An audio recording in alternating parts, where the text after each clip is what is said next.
በስመ አብ ወወልድ ወመንፈስ ቅዱስ አሐዱ አምላክ አሜን። የፍቅር መምህር የጽኑ መታመኛ ቅዱስ ዮሐንስ። ሰላም ለእናንተ ይሁን የዚህ ድንቅ መርሃ ግብር ተከታታዮች።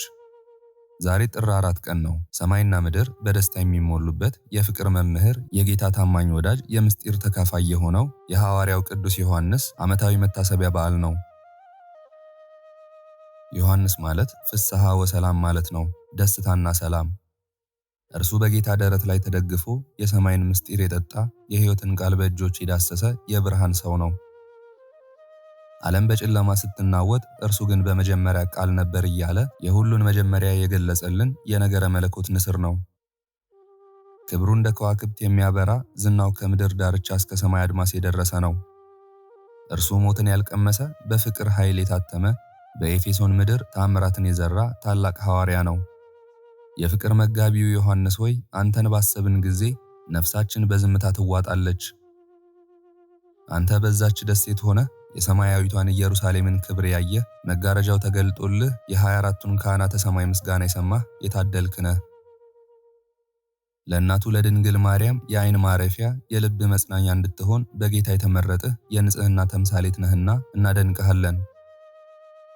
ፍቅርን በቃል ብቻ ሳይሆን እርስ በርሳችሁ ተዋደዱ በሚል በሕያው ተግባር ስላስተማርከን እንወድሃለን። አንተ ዓለምን ንቀህ መስቀሉ ስር በመቆም የታማኝነትን ጥግ ስላሳየህን ከፍ ከፍ እናደርግሃለን። የታመንክ የጌታ ወዳጅ ሆይ፣ ዛሬ በፊትህ እንቆማለን። ዓለም በጭንቀት ስትታወክ፣ ልባችን በኃጢአት ሲዝል የአንተን የፍቅር ጥላ እንሻለን። ቅዱስ ዮሐንስ ሆይ፣ በጌታ ደረት ላይ ስትደገፍ የሰማኸውን ያን ቅዱስ ትርታ ዛሬም ለደከመች ነፍሳችን አሰማን።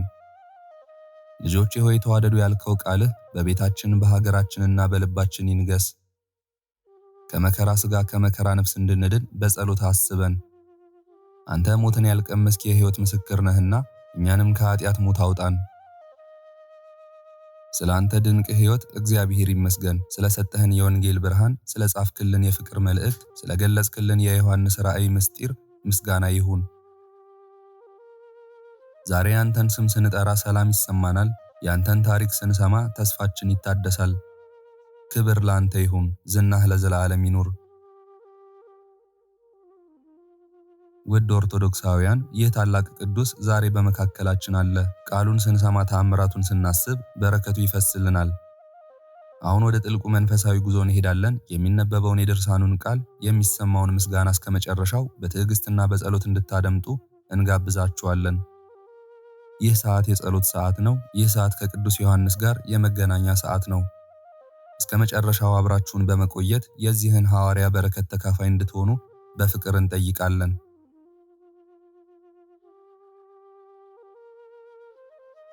የቅዱስ ዮሐንስ ያለፈው ታሪኩ ዛሬም እንደ አዲስ የሚነገር፣ የፍቅር ቃል ሥጋ ለብሶ የታየበት፣ በጥር 4 ቀን ስሙ ሲጠራ ነፍስ በሐሴት ትሞላለች። ወዳጆቼ እስኪ ቆም ብለን እናስተውል። ይህ ሰው ማን ነው? እርሱማ ገና በወጣትነቱ ዓለምን የናቀ፣ ከገሊላ ባህር ዳርቻ መረቡን ጥሎ የሰውን ነፍስ አጥማጅ ለመሆን የተከተለ፣ በደብረ ታቦር ብርሃነ መለኮቱን ያየ፣ በጌቴ ሴማኔ አብሮ የጸለየ፣ በመስቀሉም ስር ያልተለየ ጽኑ አምድ ነው። ዮሐንስ ሆይ፣ አንተን የሚቃወሙ ሰዎች መርዝ አጋጭተው ሊያጠፉ በመከሩ ጊዜ ጽዋውን ባረከው፣ መርዙም ወደ በረከት ተለወጠ። ከኤፌሶን እስከ ገሊላ፣ ከምድር እስከ 4ኛው ሰማይ ድረስ የተዘረጋው ያንተ ክብር ዛሬም በቤተ ክርስቲያን መዓዛው ይሸታል። አንተ የታመሙትን የፈወስክ፣ ሙታንን ያስነሳህ፣ በጸሎትህ ባህርን የገሰጽክ ኃያል ነህ።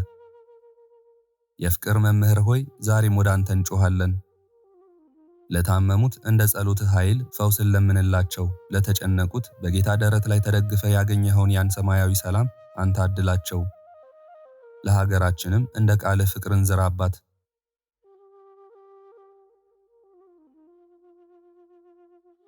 ፍቅር ፍርሃትን አውጥታ ትጥላለች ያልከን ቅዱስ ሆይ፣ ዛሬ በልባችን ያለውን የጥርጣሬና የፍርሃት ጨለማ በአማላጅነትህ አብርልን። አንተ ለድንግል ማርያም የልጅነት ክብር የተሰጠህ ነህና በእናትነቷ እንድታስበን አማልደን። የተወደዳችሁ ወንድም እህቶቼ፣ እናት አባቶቼ፣ ሕፃናት ልጆችም ጭምር አሁን የምንሰማው ቃል የሕይወት ምግብ የነፍስ መድኃኒት ነው። ዮሐንስ ዛሬም በመካከላችን ቆሞ ልጆቼ ሆይ ተዋደዱ እያለን ነው። ይህንን ድንቅ ታሪክ፣ ይህንን ሰማያዊ ምስጋና እስከ ፍጻሜው ስታደምጡ ልባችሁ በመንፈሳዊ ደስታ እንዲሞላ እንመኛለን። በረከቱ በቤታችሁ፣ ጥበቃው በጉዟችሁ፣ አማላጅነቱም በሕይወቱ ሁሉ ይድረሳችሁ።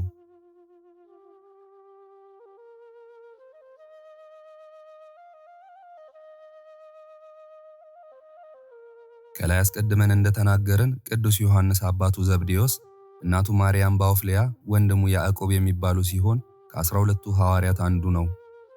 ዮሐንስ ማለት ፍስሐ ወሐሴት ርኅራኄ ወሳህል ማለት እንደሆነ መተርጉማን አባቶቻችን በሰፊው ያስረዳሉ። በገሊላ ባህር ከአባቱ ከዘብዴዎስና ከወንድሙ ከያዕቆብ ጋር ዓሣ ሲያጠምድ መስከረም 30 ቀን አምላካችን እግዚአብሔር ጠርቶት አባቱንና መረቡን ትቶ ጌታውን ተከተለ። ሐዋርያው ቅዱስ ዮሐንስ ብዙ ስሞች ያሉት ሐዋርያ ሲሆን በኑሮ ጌታን ለመምሰል ይጥር ስለነበረ ጌታችን ኢየሱስ ክርስቶስ ይወደው ነበር። የታላቁ ያዕቆብ ታናሽ ወንድም ወልደ ዘብዴዎስ ወልደ ነጎድጓድ እየተባለ የሚጠራ መሆኑን ቅዱሳት መጻሕፍት ያስረዳሉ። ጌታም ከቤተ ክህነትና ከቤተ መንግሥት በመወለዳቸው በኦኖርጌስ ብሏቸዋል።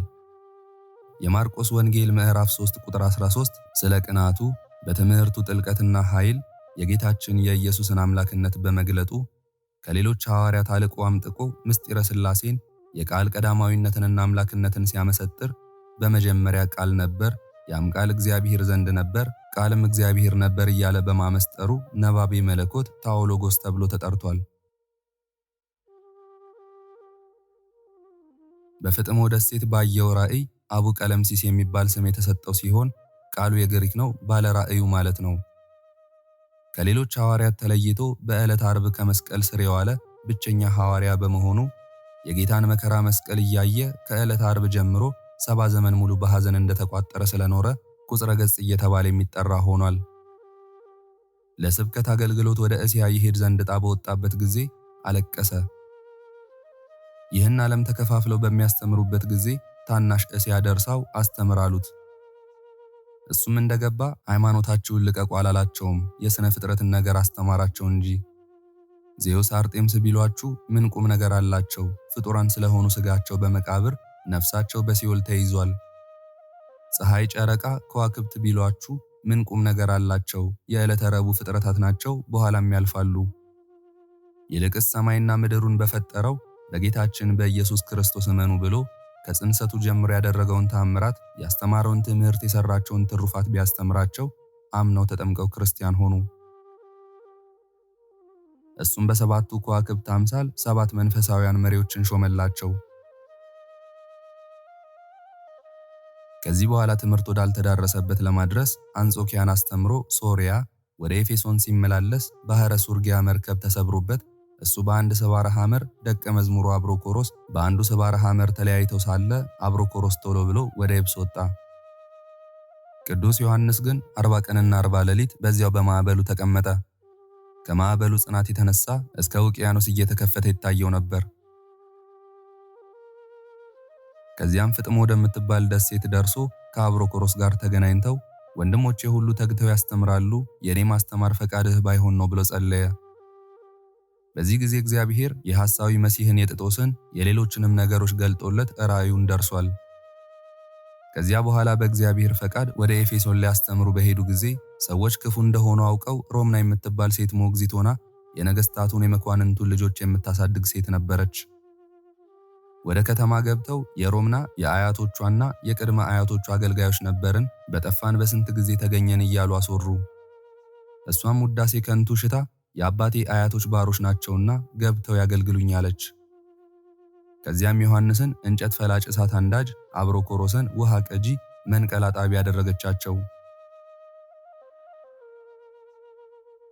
ቀንም ሆነ ሌሊት በተለያየ ምክንያት ሁሉንም ክፉ ስቃይ ስታሰቃያቸው ከዕለታት አንድ ቀን ከምታሳድጋቸው ልጆች መካከል ዳሞስን ይዛ ወደ ቤተ ብለኒ ልታጥቦ ስትገባ ተከትለዋት ሄዱ። በውሽባው ቤት ውስጥ የሰይጣን ኃይል ስለነበረ በእነርሱ ላይ ያደረ መንፈስ ቅዱስን አይቶ ሄዳለው ሲል ያን ልጅ አንቆ ገደለው። በዚህ ጊዜ ተሰብስበው ሲያለቅሱ ዮሐንስን አይታ እነዚህ ከመጡ ጀምሮ ሐዘን እንጂ ደስታ አላውቅም ብላ ዮሐንስን በጥፊ መታችው። አንተ በጌታ ልጅ ሞት ልትዘብት መጣህ ብላም ረገመችው። እሱ ግን አይዞሽ አትፍሪ ብሎ ቀድሞ የሞተውን ልጅ በመስቀል ምልክት አማትቦ እፍ ቢልበት የሞተው ልጅ ከሞት ድኖ ተነሳ። ዲዮስቆሮስ የሟቹ የዳሞስ አባት ማን ገደለህ ቢለው በዚህ አድሮ ያለው ጥርሰ ገጣጣ አይነ ፈጣጣ እሊህን አይቶ ሄዳለሁ ሲል ረግጦ ገደለኝ እንጂ እነዚህ ሳስነሱኝ እንጂ ምንም አላደረጉኝም ብሎ መሰከረላቸው። ያን ጊዜ ሮምና ወዮልኝ እግዚአብሔር የሚሉት አምላክ ናቸው አለች። እነሱም አገልጋዮቹ ነን እንጂ እኛ አምላክ አይደለንም አሏት። እሷም ከዚህ በፊት ያደረገችውን ሁሉ ይቅር እንዲሏት ከእግራቸው ስር ወድቃ ለመነቻቸው። እነርሱም ይቅር ብለው አረጋጓት። የሀገሩ ሰዎች አምነው ተጠመቁ። ሮምናንም በዚያው ቤተክርስቲያን አስተክለው እመምኔት አድርገው ሾሟት። ካህናተ ጣዖት ሲቀሩ ሁሉም አምነው ተጠምቀዋል። ቅዱስ ዮሐንስ እመቤታችን ካረፈች በኋላ ዋና መንበሩን ከኤፌሶን አድርጎ በእስያ ምድር አስተምሯል። ወንጌልን በማስተማሩ ገናው ተጣዖት ከሰውታል። ንጉሥ ድምጥያኖስ ለ103 ዓመት በደግነት ከቆየ በኋላ አንቶኒዮስ ላቶርኒዮ የተባለ የጦር አዛዥ ስለከዳው የጭካኔ ተግባሩን ጀመረ። በዚህ ጊዜ ካህናተ ጣዖት በዮሐንስ ላይ የነበራቸውን ጥላቻ ለማውጣት መንገድ አገኙ። እሱም እስራት ተፈርዶበት የፈላ ውሃ በተሞላበት በርሜል ካሰቃዩት በኋላ በፍጥሞ ደሴት ተጋዘ። ድምጥያኖስ እስከሚገደል ድረስ 70 ዓመት ቆየ። ከፍጥሞ ደሴት ሲመለስ 2 መልእክታትን ጽፏል።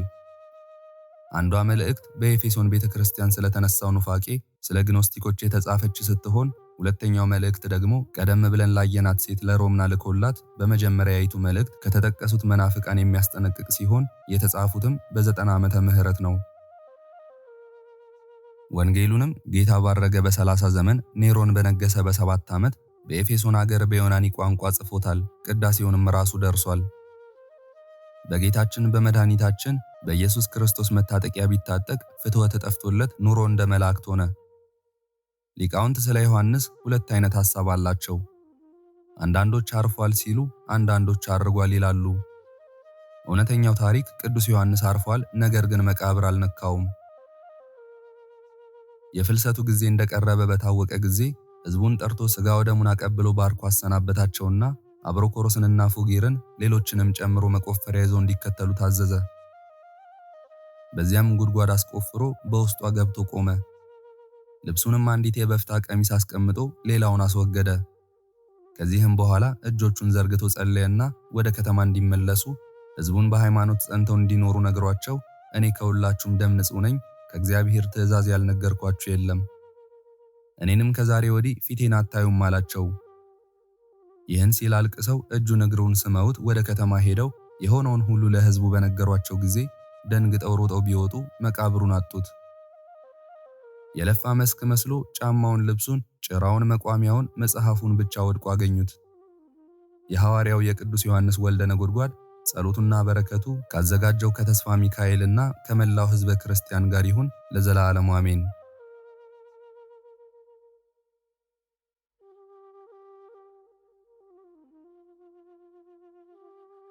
በወርሃ ጥር የሚነበብ የሐዋርያው የቅዱስ ዮሐንስ ገድል ምዕራፍ 1። አንድ አምላክ በሆኑ በአብ በወልድ በመንፈስ ቅዱስ ስም ረድኤተ እግዚአብሔርን አጋዥ በማድረግ ወር በገባ በ4 ቀን የሚነበብ የሚጸለይ ከ12ቱ ሐዋርያት አንዱ የሆነውን የወንጌላዊ ሐዋርያ ዮሐንስ መጽሐፈ ገድልን እንጀምራለን። የጌታችን በሥጋ መገለጥና ወደ ዘላለም መንግሥቱ ዓለምን ሁሉ እንዲጠሩለት ሐዋርያትን የመረጠባት የጥር ወርን አስቀድመን እንጀምራለን። ጸሎት በረከቱ ከመላው ሕዝበ ክርስቲያን ጋር ይኑር ለዘላለሙ አሜን። ይኸውም ሐዋርያ ዮሐንስ በዚህች ወር ከመጀመሪያዎቹ የክርስቶስ ደቀ መዛሙርት ጋር ተመረጠ። ይህችውም የጥር ወር እንደነ ሄኖክና ኤልያስ ወደ ብሔረ ሕያዋን ያረገባት ወር ናት። ዮሐንስ ወንጌላዊ የአባቱ ስም ዘብዴዎስ የእናቱ ስም ማርያም ባውፍሊያ ነው። ሰሎሜም ናት የሚሉም አሉ። ዮሐንስ ማለት መልአኩ ቅዱስ ገብርኤል የዮሐንስ መጥምቅ ልደት ሲያበስረው ለካህኑ ዘካርያስ እንደነገረው የእግዚአብሔር ፍጹም ደስታ ማለት ነው። ይህም ዮሐንስ ዮሐንስ በሚል ስም ከሚጠሩት ከሌሎች ዮሐንሶች ይልቁንም ከዮሐንስ መጥምቅ ተለይቶ ይታወቅ ዘንድ በተለያዩ የግብር ስሞችና የዝምድና ስሞች ይጠራል። በሥጋ ልደት የማን ልጅ እንደሆነ ይታወቅ ዘንድ የዘብዴዎስ ልጅ ይባላል። ወልደ ነጎድጓድም ይባላል። ትርጓሜውም የኃይል ልጆች ማለት ነው። ይህን ሐዋርያና ወንድሙ ያዕቆብን ኃይልን በማሳየታቸው ምክንያት ጌታችን ኢየሱስ ክርስቶስ እንዲህ ብሎ ሰይሟቸዋል። ታኦሎጎስ ይባላል። ትርጓሜው የመለኮትን ነገር የተናገረ ማለት ነው። ስለ መለኮት ነገር አብዝቶ ጽፏል ተናግሯልምና። አቡ ቀለምሲስ ይባላል። ትርጓሜውም የተሰወረውን ያየ ማለት ነው። መንፈስ ቅዱስ ባደለው መጠን ራእይ በተባለ መጽሐፍ ስለ ኃላፊያት ስለ መጻእያት ገልጦ ተናግሯልና። ደናግሉ ዮሐንስ ይባላል። የኃላፊውን የሥጋ ፈቃድ ከማሰብና ከመስራት ራሱን ጠብቆ ኖሯልና። የጌታ ወዳጅ ተብሎ ይጠራል። ቅዱስ ወንጌል ጌታ የሚወደው ሌላው ደቀ መዝሙር ብሎ ምስክር እንደሆነ፣ እርሱም የፍቅሩን ጽናት የጌታችን የኢየሱስ ክርስቶስ የስቅለቱ ቦታ እስከሆነው እስከ ቀራንዮ እንደገለጸ፣ በኢየሱስ አጠገብ የሚቀመጠው ይባላል። የጌታችን የኢየሱስ ክርስቶስ ደቀ መዛሙርት ሐዋርያት ከጌታችን ጋር ሲቀመጡ ከሌሎች ተለይቶ በአጠገቡ የሚቀመጠው ተብሎ እስከሚጠራ በአጠገቡ የሚቀመጥ ነውና። ወንጌላዊ ዮሐንስ ይባላል። ከወንጌል ጸሐፊዎች አንዱ ነውና። የዚህም ሐዋርያ ዮሐንስ መመረጥ እንደዚህ ነው። ጌታችን ኢየሱስ ክርስቶስ የጨለማውን ዓለም እንዲያበሩ ወደ ዓለም የሚላኩ ሐዋርያትን መምረጥ በጀመረ ጊዜ ከገሊላ ባህር ሲመላለስ ይህን ሐዋርያ ዮሐንስና ከአባታቸው ዘብዴዎስ ጋር አሳ ለማጥመድ መረባቸውን ሲያዘጋጁ አገኘው። ጠርቶም ኑ ተከተሉኝ ባላቸው ጊዜ መረባቸውንና አባታቸውን ዘብዴዎስን ትተው ተከተሉት። ከዚያች ቀን ጀምሮም ጌታችን ኢየሱስ ክርስቶስ በቅዱስ መስቀሉ እስከተሰቀለባት ዕለተ ዓርብ ድረስ እርሱ ራሱ ዮሐንስ በወንጌሉ በ19ኛው ምዕራፍ እንደተናገረው ከጌታው አልተለየውም። ጌታችን ኢየሱስ ክርስቶስም በመስቀሉ ላይ ሆኖ የፍቅሩን ጽናት አይቶ እነሆ ልጅሽ እነኋት እናትህ በማለት ከእናቱ ከድንግል ማርያም ጋር የቃል ኪዳን ውል አዋዋለው።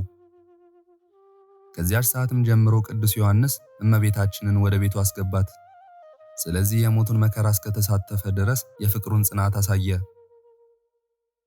ከጌታችን ከኢየሱስ ክርስቶስ ትንሣኤ በኋላ ሐዋርያት ከመሪያቸው ጴጥሮስ ጋር ለምሳ ግብር አሳ ለማጥመድ ወጥተው ከብዙ ድካም በኋላ እስከ 353 ባገኙ ጊዜ ጌታችን ኢየሱስ ክርስቶስ ሲገልጥላቸው ጌታ እኮ ነው ያለው ይህ ዮሐንስ ነው። በጌታችን አንደበት እኔ እስክመጣ ድረስ ይኑር የተባለው ይህ ዮሐንስ ነው። ኢየሱስ ክርስቶስ በሥጋ ወደ ሰማይ ካረገና ሁሉን እንዲያውቁ የጽድቅ መንፈስ ጰራቅሊጦስን ከላከላቸው በኋላ ከሐዋርያት ጋር መንፈስ ቅዱስን ተቀብሎ ጌታችን ኢየሱስ ክርስቶስ ሐዋርያትን እስከ ዓለም ዳርቻ ድረስ ሄዳችሁ አሕዛብን ሁሉ አስተምሩ እንዳላቸው ዮሐንስ መልእክቱን ይፈጽም ዘንድ ጀመር። የሐዋርያት ሥራ መጽሐፍ እንደመሰከረ ከእናቱ ማዕፀን ጀምሮ እግረ ልምሾ የነበረውን ከሐዋርያው ጴጥሮስ ጋር የፈወሰና ያቀና ይህ ሐዋርያ ቅዱስ ዮሐንስ ነው። ከሐዋርያው ጴጥሮስ ጋር ስለ ጌታ ቃሉ መከራን የተቀበለና የእግዚአብሔርን ቃል ከመናገር ዝም እንደማይል ልቡን ያጨከነ በማያምኑም አሕዛብ ፊት ድንቅ ተአምራትን ያደረገ ይህ ዮሐንስ ነው። ከኢየሩሳሌም እስከ እስያና ኤፌሶን በአሕዛብ ዘንድ ድንቅ ተአምራትን እያደረገ የክርስቶስን የወንጌልን ቃል ያስተማረ ይህ ዮሐንስ ነው። እርሱ ራሱ በሁለተኛይቱ መልእክቱ እንደመሰከረ ሮምና የተባለች ንግሥትን በወንጌል ቃል ያሳመነና ለእግዚአብሔር መንግሥት የተዘጋጀች እንድትሆን ያደረገ ይህ ዮሐንስ ነው። ይህም ዮሐንስ ስለ ነገረ መለኮት፣ ስለ ፍቅረ ቢጽና ስለ ፍቅረ እግዚአብሔር፣ ስላለውና ስለሚኖረው፣ ስለሚያልፈውና ስለማያልፈው ምስክሮች የሚሆን የሚያስረዱ 5 መጽሐፍትን ጽፏል። መጽሐፍቱም እሊህ ናቸው። 1 ወንጌል፣ 3 መልእክታት፣ በደሴተ ፍጥሞ ሳለ የጻፈው 1 መጽሐፈ ራእይ ነው። የቤተ ክርስቲያን መምህራን ዮሐንስ 70 ዓመት ሙሉ በተሰቀለባት ዕለተ ዓርብ የተደረገውን የሕማሙን ነገር እያሰበ ቁጽረ ገጽ ሆኖ ፊቱ ተቋጥሮ ኖረ ይላሉ። ከ70 ዓመት በኋላ መልእክቱን ፈጽሞ ጌታችን እስክመጣ ይኑር እንዳለው በኤፌሶን ሀገር እንዳለ ወደ ሕያዋን ሀገር ተወስዶ አረገም። ጸሎቱና በረከቱ ከመላው ሕዝበ ክርስቲያን ጋር ይኑር ለዘላለሙ አሜን። በእውነት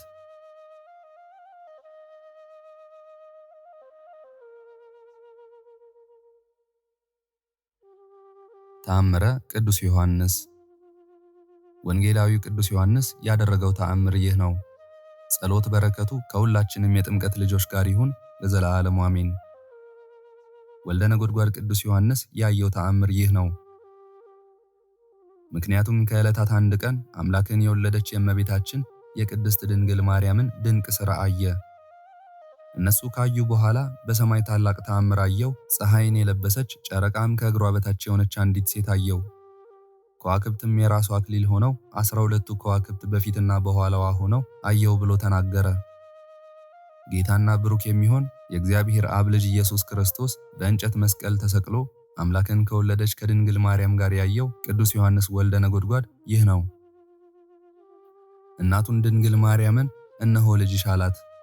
በዚህ ዓለምም በዚያኛው ዓለምም ሁል ጊዜ የሚወደው ደቀ መዝሙሩን ቅዱስ ዮሐንስንም አምላክን የወለደች ድንግል ማርያም እነኋት እናትህ አለው። ሰውን ከማፍቀሩ ብዛት የተነሳ ወንጌላዊውና ሐዋርያው የሚሆን ቅዱስ ዮሐንስን የእናቱ የድንግል ማርያም ልጅ ብሎ ሰየመው። ቅዱስ ዮሐንስም ሰማይና ምድርን በፈጠረ በእግዚአብሔር ዘንድ ብሩክ ተማሪ ሲሆን በዚህ ዓለም ሞትን እንዳያይ ፈጣሪው እግዚአብሔር ቃል ኪዳን ገብቶለታል። ይኸውም የፍጥረት ሁሉ አምላክ ነው።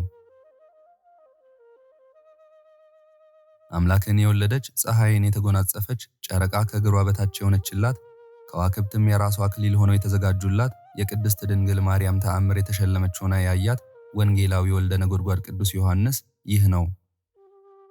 ፀሐይም በጥበባት መግቢያ በአዳራሾችም በድንኳኖችም በዳሶችም በአጎበሮችም እንደምንደበቀው እንደዚህ ዓለም ፀሐይ አይደለም። ፀሐይን የለበሰችውም አምላክን በድንጋሌ ሥጋ በድንጋሌ ነፍስ የወለደችው እመቤታችን ቅድስት ድንግል ማርያም ናት። ይኸውም በኪሩቤልና በሱራፌል ላይ ተቀምጦ እስከ ወንዞች የሚመለከተው አምላካችን ነው። በሥላሴ ስም የተባረካችሁ የወንጌል ልጆች ወንድሞቼ ሆይ አምላክን በወለደች በእመቤታችን በቅድስት ድንግል ማርያም የተደረገውን ተአምር አያችሁ፣ ሰማችሁ። ከዚህ ተአምር የሚበልጠው ወልደ ነጎድጓድ ቅዱስ ዮሐንስ ያየው ነው። የተሰወሩትን ያየ በጌታው አጠገብ የተቀመጠ ነቢይ ካህንና ሐዋርያ እንደመሆኑ መጠን በድንጋሌ ሥጋ በድንጋሌ ነፍስ አምላክን የወለደች የእመቤታችን የቅድስት ድንግል ማርያምን የሽልማቷን ጌጥ ያየ የጌታ ወዳጅ ሐዋርያው ቅዱስ ዮሐንስ። እንደዚህ አይነት ሽልማት ለማን ተሰጠ? ከአዳምና ከሔዋን ልጆች በድንጋሌ ሥጋ በድንጋሌ ነፍስ አምላክን ከወለደች ከእመቤታችን ከድንግል ማርያም ብቻ በቀር። አምላክን በሥጋ ብቻዋን እንደወለደችው እንደዚሁም አምላክን በድንጋሌ ሥጋ በድንጋሌ ነፍስ ጸንታ እንደወለደችው ሁሉ የሽልማቷ ጌጥ እንደዚሁ የሰለጠነ ነው። ለክብሯም የሚስተካከላት የለም፣ ከመላእክትም ከሰው ፍጥረት ሁሉ እጅግ ልዕልት ናትና። ፀሐይ ለብሷ ጨረቃ ከእግሯ በታች ከዋክብትም የራሷ አክሊል ፀሐይን ለብሳ ጨረቃ ከእግሯ በታች ሆና ከእርሷ ላይም አክሊልን ተቀዳጅታ የታየች የዓለም ሁሉ ንግሥት ከሆነች አምላክን ከወለደች ከእመቤታችን ከቅድስት ድንግል ማርያም በቀር ሌላ ሴት ወዴታለች? ወዴትስ ታየች? እነሆ የዓለሙ ጌጣጌጥ ሽልማት የቀንም የሌሊትም ተፈጸመ ተመለሰ፣ ዓለሙ ሁሉ ስለሷ ተፈጥሯልና። በዚህ ዓለም በሚኖሩ በሰዎችና በቅዱሳን መላእክት አንደበት በዚህ ዓለምም በሚመጣው ዓለምም ምስጋናዋ የማይቋረጥ ነው። ጸሎቱና በረከቱ ከሁሉም ክርስቲያን ጋር ይኑር ለዘለዓለሙ አሜን።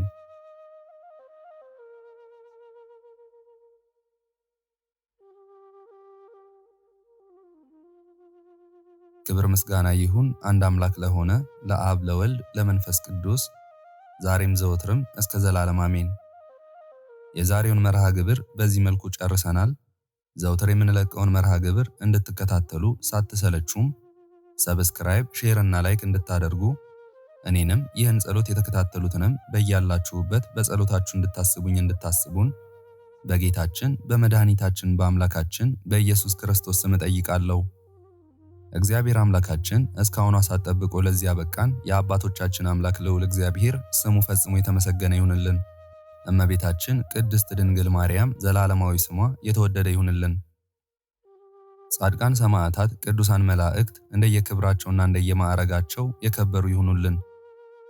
ይህን ጸሎት ምስጋና ወይም ቃል እግዚአብሔር በቅርብም በአካል በሩቅም በያላችሁበት ስትከታተሉ ለቆያችሁ በኋላም ለምታደምጡ በአሜነ በረከት ለተሳተፋችሁ በጸሎት እንድናስባችሁም ለጠየቃችሁን ወለተ ማርያም፣ ወለተ ጊዮርጊስ፣ ወለተ ማርያም፣ ወለተ ማርያም፣ ወለተ ትንሣኤ፣ ገብረ ሥላሴ፣ ገብረ መድን፣ ወልደ ዮናስ፣ ወለተ ሐና፣ ወለተ መስቀል፣ ወለተ ኪሮስ፣ ፍቅርተ ማርያም፣ ኪዳነ ወልድ፣ ወለተ አረጋይ፣ አጸደ ማርያም፣ ሐና ማርያም፣ ጽጌ ማርያም፣ ሐና ማርያምና ወለተ ማርያም፣ ወለተ ጻድቅ፣ ወለተ ማርያም፣ ፍሬ ሰንበት፣ መቅደሰ ማርያም፣ መንበረ ገብርኤል፣ ፈትለ ድንግል፣ ገነተ ማርያም፣ ስርጉተ ማርያም፣ ስህነ ገብርኤል፣ አክሊለ ሰማያት ወለተ ሥላሴ አጸደ ማርያም እህተ ሚካኤል ወለተ ሐና አስካለ ማርያም ቀጸላ ማርያም ወለተ መድን እህተ ሚካኤል ወልደ ገብርኤል ወለተ ባለወልድ ኃይለ ገብርኤል አጸደ ማርያም ገብረ ማርያም ወለተ ማርያም ወለተ ሥላሴ ገብረ ኢየሱስ ጸገነት ፍቅርተ ማርያምና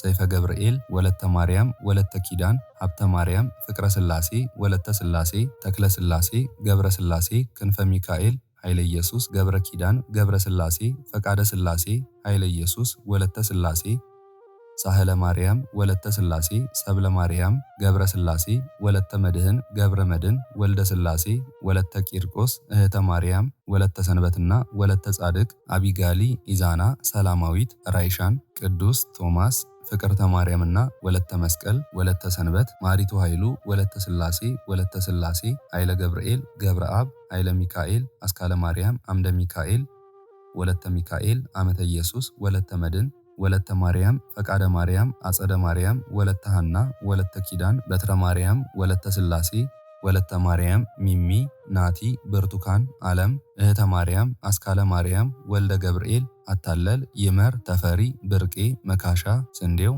ሁላችሁንም እግዚአብሔር ያስባችሁ ከነ ቤተሰባችሁ በሕይወት በጤና ያቆያችሁ። ዕድሜ ዘመናችሁ የተባረከ ይሁን። ስራችሁን የሰመረ ቀናችሁን ያማረ ኑሯችሁን የከበረ ጸሎታችሁንም የተሰማ ያድርግላችሁ። እንዲሁም በአካል በሥጋ የተለዩንን ወለተ ማርያም ሙሉ ማሞ ወለተ ሥላሴ ወለተ ጽዮን ወልደ ሰማያት እግዚአብሔር አምላካችን ነፍሳቸውን ይማርልን፣ በአጸደ ሕይወት በገነት በመንግሥተ ሰማይ ያሳርፍልን። አነሳስቶ ላስጀመረን አስጀምሮም ላስፈጸመን ለልዑል እግዚአብሔር ክብርና ምስጋና ይግባው ዛሬም ዘወትርም ለዘላለሙ አሜን። አቡነ ዘበሰማያት